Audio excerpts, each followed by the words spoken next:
Gallery ঘাঁটতে ঘাঁটতে হঠাৎ দেখতে পেলাম 2025 সালের একটা ব্রাইড বললে ভুল হবে, বেশিরভাগ ব্রাইডের ভিডিওই আমি এডিট করিনি, ফোন জুড়ে সব পড়ে রয়েছে, তাই ভাবলাম এবার ব্লগগুলো ছাড়তে হবে।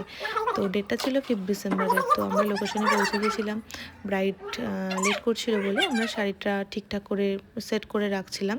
দেন ব্রাইডও এসে গেল। কলকাতা ডট ডট হবে আর মানে সিম্পলের উপরেই আর কি, এটা দেখতে মানে মোটামুটি লাগলো। আর মেকআপটাকে একটু ম্যাট করব না, একটু খুব ডিউই গ্লসি ফিনিশ করব। গ্লসি করলেই হবে। আচ্ছা, তুমি যেরকম বলছিলে খুব হাইলাইটার সেরকম কিছু চাও না? হাইলাইটার এরকম চিকচাক চাই না, মোটামুটি আমাকে চেনা যায়, মানে প্রেজেন্টেবল একটা লুক হলেই হবে।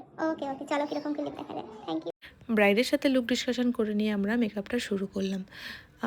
আজকের ব্রাইড ছিল তনিমা ছিল 5 ডিসেম্বরের ব্রাইড।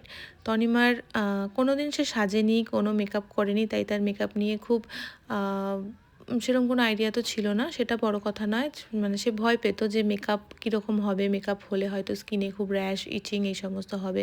তো প্রথম থেকেই একটা ভয় ধারণা সেরকমভাবেই তার মধ্যে কাজ করছিল। তো যাই হোক, আমরা খুব কমফোর্টেবলি সব কিছু তার সাথে কাজটা করেছি। আর আমরা বলে রাখি, আমাদের কিন্তু প্রত্যেকটা প্রোডাক্ট থাকে হাই অ্যান্ড ব্র্যান্ড আর অথেন্টিক। আর আমরা এমন কোনো প্রোডাক্ট ইউজ করি না যেটা ব্রাইডের স্কিনে গিয়ে কোনো প্রবলেম। সেটাই আমরা তনিমাকে দিয়েছিলাম। তো তনিমাই আমার এরকম ফার্স্ট ব্রাইড যার মেকআপ নিয়ে কোনো ডিমান্ডই ছিল না।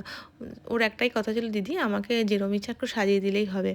বাট সেটা তো নয়, প্রত্যেকটা মানুষের স্পেশাল দিনে আমরাও চাই সুন্দর লুক বেরোলে আমাদেরও ভালো লাগে, আমরাও কাজটা সুন্দর করে করার সবসময় চেষ্টা করি।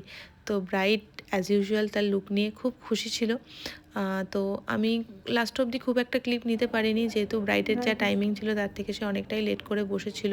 আর লাস্টে গিয়ে আমাদের একদমই সময় থাকে না, তখন বর চলে আসে, ফটোগ্রাফাররা চলে আসে, বাড়ির লোকের তারা সব কিছু মিলিয়ে। হ্যাঁ, পছন্দ হয়েছে। আর বিশ্বাস করে আমি কতবার ঈশ্বরকে ডেকেছি যেন আমার স্কিন না চুলকায়, লাল না হয়ে যায়, 4টে র্যাশ না বেরিয়ে ওঠে।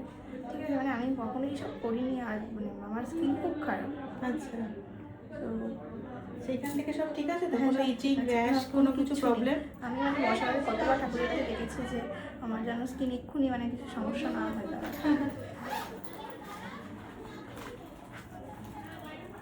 তো যাই হোক, আমি এখানে পুরোটাই একটা ক্লিপস যেগুলো একদম ফোনের, সেগুলোই শেয়ার করেছি। আমি ভিডিওতে কখনো ফিল্টার ইউজ করি না।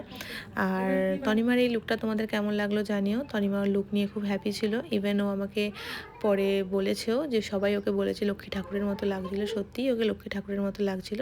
আমি ফটো পোস্ট করলাম, কেমন লাগলো সবাই জানিও।